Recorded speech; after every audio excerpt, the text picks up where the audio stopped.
বাংলাদেশ ব্যাংকের ঘটনা সরকার সমর্থিত মব কালচারের আনুষ্ঠানিক সূচনা। মন্তব্য বিরোধী দলীয় নেতা ডাক্তার শফিকের। টিউলিপকে গ্রেপ্তারে ইন্টারপোলের রেড নোটিশ জারির নির্দেশ। জুলাই হত্যাকাণ্ডের মামলায় ইয়াবা গডফাদার খ্যাত আওয়ামী লীগ নেতা বদির জামিন পেলেন সেলিনা হায়াৎ আইভী। ঠিকই গুনে গুনে 3 বছর আগে কইছিলাম কলে মিলিল। এবার এখন দেখা যাক বিএনপি কি ড্রাফট করে দেয় তার বক্তৃতার। খেয়াল রাখেন, বিএনপি কলে কর চেষ্টা করবে বক্তৃতা ড্রাফট সুপ্পু নিজে করিছে, আমরা কিছু কই নাই।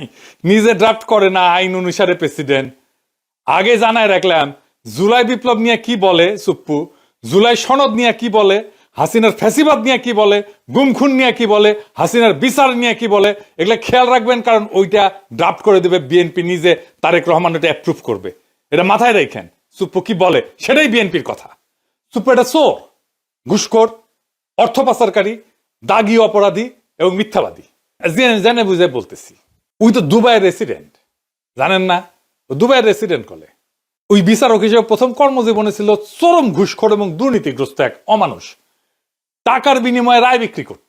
তার দ্বিতীয় কর্মকর্তা হচ্ছে দুদকে যোগ দেওয়ার পরে দুর্নীতির মামলা এবং অভিযোগ ফয়সলা করত অর্থের বিনিময়ে, টাকা পয়সার বিনিময়ে। এ প্রসঙ্গে আবার পরে আসবো। আর তৃতীয় কর্মস্থল হচ্ছে এস আলমের দখলকৃত ইসলামী ব্যাংকের ভাইস চেয়ারম্যান ছিল। দেশের ব্যাংকিং সেক্টরে লুটপাটের শীর্ষ সহযোগী ছিল সে। খুনি হাসিনার ফ্যাসিস্ট দুঃশাসনের এই নরাধমের চতুর্থ অপরাধ কর্মের জায়গা হয়ে উঠছিল দেশের রাষ্ট্রপতির শাসন। তো এই যে মিথ্যাবাদী, এটা চরম মিথ্যাবাদী, এটা দেখাই দেবো। আজ দেখাই দিয়ে এই যে সাক্ষাৎকার দিচ্ছে না, কি কইছে দেখেন।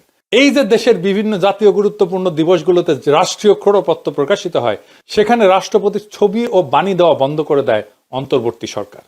ক্রোড়পত্র ঠিকই প্রকাশিত হয়, তাতে আমার বাণী দেয় না। আপনারা খোঁজ নিয়ে দেখেন গত 1.5 বছরে আমার কোনো বাণী গেছে কি না। আচ্ছা আপনারাই দেখেন, আপনারা দেখেন কত বড় মিথ্যাবাদী। গত বছর স্বাধীনতা দিবসে ওর বাণী দেখেছেন, এই যে বিজয় দিবস ক্রোড়পত্র ওর বাণী দেখেছেন। 5ই আগস্ট জুলাই অভ্যুত্থান দিবসেও তার বাণী ছাপা হয়েছে দেখেছেন। কেমন ডাহা মিথ্যা কথা বলে দেখেছেন। আচ্ছা এডিটর সাহেব, আমি কি সুপ্পুরে গালি দিতে পারবো না? কেন, রোজা রমজানের দিন তাই? ও আচ্ছা ঠিক আছে, আপনার কথা মেনে নিলাম, সুপ্পুরে গালি দিলাম না। এবার আসেন, কাটারানি আমগের দেশে প্রেসিডেন্ট বানিয়েছিল কোন কিসিমের মালকে, আর বিএনপি যার প্রেমে দেওয়ানা সে কেমন মাল সেটা আমরা দেখি। সুপ্পু 71 সালে মুজিব বাহিনীতে জয়েন দেয়। ওই তারপরে ইন্ডিয়ার দেরাদুনে ট্রেনিং করে। এই ট্রেনিং এর বন্দোবস্ত করে কে জানেন? ভারতীয় গোয়েন্দা বাহিনী র এর জেনারেল উবান, সে ছিল ট্রেনার।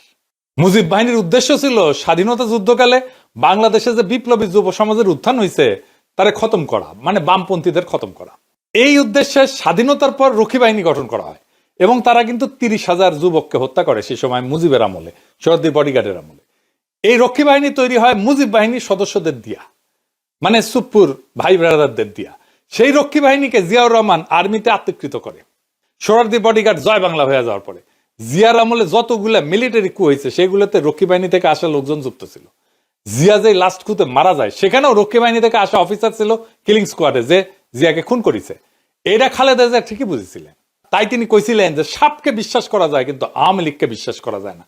যার মধ্যে আওয়ামী লীগের বিন্দু মাত্র জিনিস আছে, চিহ্ন আছে, তারে বিশ্বাস করা যায় না। শুনেন, সাপকেও বিশ্বাস করা যায় কিন্তু আওয়ামী লীগকে বিশ্বাস করা যায়। আওয়ামী লীগ নিজের স্বার্থের জন্য দেশটাকে পর্যন্ত বিক্রি করে দিয়ে ক্ষমতায় থাকতে চাইবে, লেনদেন করছির মতো তারা হয়েছে।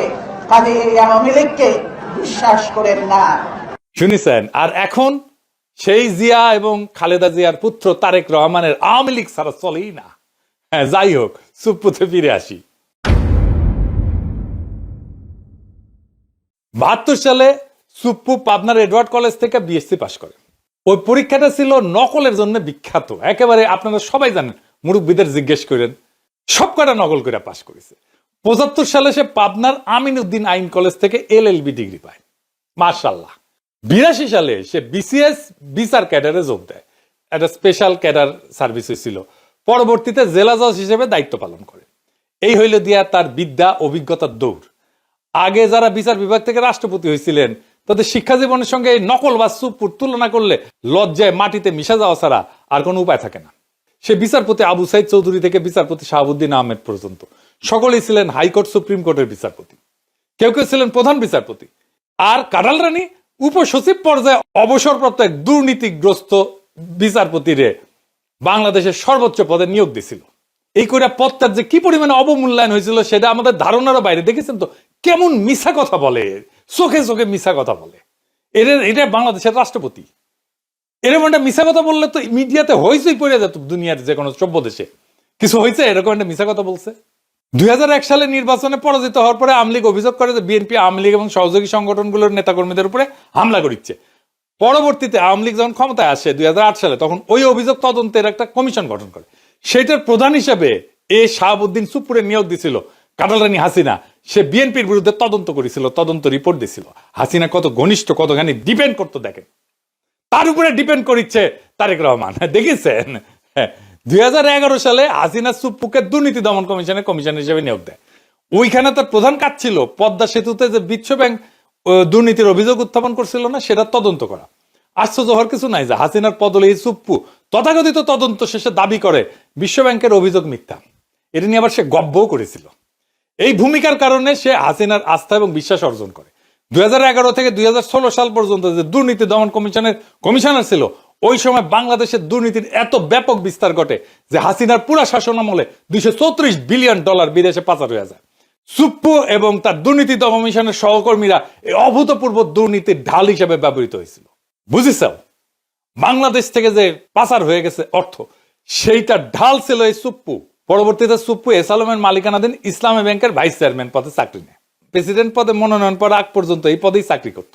আদানি যেমন মোদির ক্যাশিয়ার, যেমন এস আলমও কাঁঠাল রানী হাসিনার ক্যাশিয়ার। জানেন তো এটা। শাহাবুদ্দিন সুপ্পুর নজরদারিতে ইসলামী ব্যাংক জয় বাংলা হয়ে যায়। এবং এস আলমের সাথে আমাদের শিলং সালাউদ্দিনের একটা ঘুটু আছে, জানেন তো। এই জন্য এইটাই হইতেছে আসল ব্যাপার, বুঝিসাও। তার সাথে কেন বিএনপির এত সম্পর্ক? এই যে কালের কণ্ঠে সাক্ষাৎকার নিল, ওই একই বসুন্ধরা গ্রুপের দৈনিক বাংলাদেশ প্রতিদিনে 2023 সালের 12 ডিসেম্বরের লেখা লিখেছিল উপসম্পাদক হিসেবে।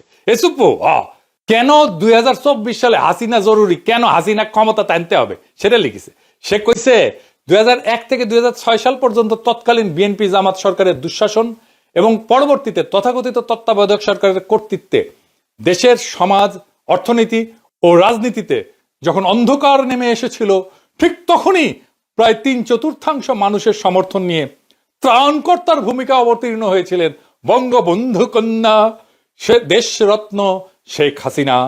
21 শতকে বাংলাদেশের ঘুরে দাঁড়ানো মূলত সেইখান থেকেই শুরু। না এটি শেষ না, আরো আছে রান্নাঘরে আরো আছে। সে তারেক রহমান খালেদা জিয়া নিয়ে কি বলেছিল, আসেন সেটা আউট পড়তেছি। সে খালেদা জিয়া তারেক রহমানকে নিয়ে কইছিল, সভা সমাবেশে আওয়ামী লীগ বিএনপি হাক ডাক যাই হোক, নির্বাচন নিয়ে নিকট অতীতের সবচেয়ে সুন্দর মন্তব্যটি করেছেন আওয়ামী লীগ সভানেত্রী প্রধানমন্ত্রী শেখ হাসিনা। তার ভাষায়, দেশের মানুষ বিএনপির সময় কি পেয়েছে আর আওয়ামী লীগের সময় কি পেয়েছে সেটার তুলনা করতে হবে। জনগণ কাকে ভোট দেবে, আওয়ামী লীগের বাইরে আর কে আছে? কারা, কেন, কি কারণে, কোন সুখের স্বপ্নে, কোন আশায় বিএনপিকে ভোট দেবে? ভোটের হিসাব নিকাশ যদি বাদও দেওয়া হয় এবং বিএনপি দ্বাদশ জাতীয় সংসদ নির্বাচনে অংশও নেয়, তাহলে তাদের দলের প্রতিনিধিত্ব করবেন কে? একদিকে একজন এতিমের টাকা আত্মসাৎ করে দুর্নীতির দায়ে সাজাপ্রাপ্ত, মানে খালেদা জিয়ার কথা কইছে, অন্যজন 21শে আগস্ট গ্রেনেড হামলা, 10 ট্রাক অস্ত্র মামলার সাজাপ্রাপ্ত আসামি হয়ে দেশান্তরে। সম্প্রতি তার বিরুদ্ধে গ্রেপ্তারি পরোয়ানাও জারি হয়েছে। দেখিসাও কি প্রেম! তারেক রহমান তো প্রেমের দেওয়ানা সুপ্পুর, কিন্তু সুপ্পুর কেমন প্রেম সেটা দেখিসাও। বড় প্রেম তো কাছেও টানে না, দূরেও ঠেলিয়া দেয়। এই সুপ্পুরে নিয়ে প্রেম কেন বিএনপির এত? আমরা যখন সুপ্পুর অপসারণ চাইতেছি, সেই টাইমে তারেক রহমানের সাথে আমার একটা মিটিং হয় জুমে। আমি তারেক রহমানকে বলছিলাম যে সরাসরি আপনারা তো সুপ্পুকে ডিফেন্ড করতেছেন, কেন করতেছেন? তো উনি বলছিলেন, দেখেন দাদা, উনি আমাদের দাদা বলেই ডাকতেন, আপনি যেমন দেশে ফিরতে চান, আমিও ফিরতে চাই, আমার মেয়েটাও দেশে ফিরতে চায়, ও ছোটবেলায় চলে আসছে। প্রেসিডেন্ট অপসারিত হলে আমার সেই দেশে ফেরাটা ঝুঁকিতে পড়বে। আমি অন রেকর্ড বলতেছি, এই কথাই উনি আমাকে বলছিলেন। আমি বললাম যে আমি তো বুঝলাম না, আমি ওনারে ভাইয়া বলি, আমি তো বুঝলাম না, মানে আপনার কেন দেশে আছে ঝুঁকিতে পড়বে? তাই আবারও জিজ্ঞেস করলাম যে আমি যখন বুঝলাম না দেশে ফেরাটা কেন ঝুঁকিতে পড়বে, উনি বললেন যে বিস্তারিত বলবো না দাদা, কিন্তু আমি কনভিন্স যে এটাতে সমস্যা হবে। তো সমস্যাটা কি? সমস্যা হচ্ছে যে দেশ বদলায় যাইতেছিল, দেশটাকে আগের অবস্থা ফিরিয়ে নিতে হবে, সেই আগের বন্দোবস্তে, দেশ সেই আগের বন্দোবস্তে ফিরে যাইতেছে। আওয়ামী লীগের অফিস খুলতেছে, ইনকিলাব আজাদি, এই সমস্ত শব্দ নিয়ে বিএনপির নেতা মন্ত্রীদের চুলকানি শুরু হয়েছে, ফুন্দের আলো দিল দিস্টার আবার আগের চেয়ারে ফিরে এসেছে, এমনকি তারা লেখা ছাপাইতেছে ইনকিলাব আজাদি কেন আমাদের বলা উচিত না। এই নিয়ে যে ইনকিলাব জিন্দাবাদ স্লোগান বিএনপি নিজে দিছে, সে বিএনপি এখন সেটারে ডিজোন করতেছে। দেখিছে 4 আগস্ট সে ইনকিলাব জিন্দাবাদ স্লোগান দিয়া ফেসবুকে পোস্ট দেয়, আর এখন তার ইনকিলাবে চুলকানি হয়, রক্তক্ষরণ হয় নাকি? কোনটি থেকে রক্তক্ষরণ হয়? এত কিছু হইতেছে আওয়ামী লীগের সাথে বিএনপির যোগাযোগের মাধ্যমকে। চুপ্পুই ছিল মিডিয়াম অফ কমিউনিকেশন, সেই বাংলাদেশি ইন্ডিয়ান এস্টাবলিশমেন্টের সবচেয়ে বিশ্বস্ত লোক, তাই তাকে দরকার ছিল বিএনপির।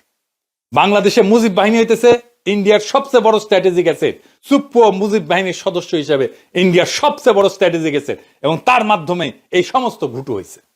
কারণ একটাই, সে পুরনো বন্দোবস্ত, পুরনো লুটপাটের জামানা আবার ফিরে আসতেছে। ওটা ফিরে আনাটাই ছিল আসলে বাংলার লুথার কিং এর প্ল্যান। এই কথাটা খুব স্পষ্টভাবে হাদি বলছিল। প্রফেসর ইউনূসের সরকার আর বিএনপি কেমনে জুলাইয়ের সাথে গাদ্দারির রাস্তা তৈরি করছিল শোনেন। আমি আপনাদেরকে বলে রাখি, যদি আওয়ামী লীগ কোনোদিন এই গণহত্যাকারীরা দেশে ফিরে আসতে চায় বা আসার কোনো অবস্থাও তৈরি হয়, তার দুইটা দায় সমানকে, দুইজনকে নিতে হবে। রাজনৈতিক দল হিসেবে সবার আগে তার দায় নিতে হবে বিএনপিকে। বিএনপির এই ব্লান্ডারের কারণে এই দেশে আওয়ামী লীগের আসার পরিস্থিতি তৈরি হবে। আর দ্বিতীয়ত এই সুশীল এনজিওবাদী সরকার, যে না পুলিশ সংস্কার করে, সে না পুলিশ নিয়োগ দেয়, না গ্রেপ্তার করে, না সে রুল করে, না সে কুইট করে, সে কিচ্ছু করে না, সে শুধু ফেসবুকে পোস্ট দেয়। শুনেছেন তো, এবার বুঝেছেন তো কেন হাদিরে মরতে হয়, কেন হাদিরে শহীদ হইতে হয়, বুঝেছেন? বিপ্লব এভাবে ব্যাহত হইয়া যায়। এখন প্রশ্ন করতে পারেন, আমরা কি এতদিন মিসাই লড়াই করলাম? এত ছাত্র জনতা কি হুদাই জীবন দিল, রক্ত দিল? পৃথিবীতে কোনো রক্তই বৃথা যায় না, কোনো হাহাকার, কোনো কান্না চাপা পড়ে না। মজলুমের আর্তনাদ কোনোদিন বাতাসে মিশা যায় না, মজলুমের আর্তনাদ কোনোদিন পাথরের নিচে চাপা পড়া থাকে না। 24-এর বর্ষা বিপ্লব একটা পুরা জেনারেশনকে পাল্টাই দিছে, তার মন মানসিকতা, তার চেতনাকে পাল্টাই দিছে। এই বদলটা বাংলাদেশের চেতনা থেকে কোনোদিন মুছে যাবে না। জুলাইয়ের সাথে গাদ্দারি করে বাংলাদেশে কেউ ক্ষমতায় থাকতে পারবে না, বিএনপিও না। কারণ জুলাই জিন্দা আছে, বিপ্লব জিন্দা আছে, শহীদেরা জিন্দা আছে। জুলাইয়ের সাথে গাদ্দারি করলে আবারও রাস্তায় নেমে আসবে আরো একবার সেই রুহানি প্লাবন, বাতিল রে ভাষায় নিয়ে যাবে আরো একবার। সেই দিন আমরা নিশ্চিত করব ফ্যাসিবাদের পুরনো বন্দোবস্তের সবকিছুকে আমরা সেই রুহানি প্লাবনের সাথে ভাষায় দেশটার জঞ্জাল সাফ করব। সেটাই আমাদের আজাদি। আজাদি জিন্দাবাদ, ইনকিলাব জিন্দাবাদ।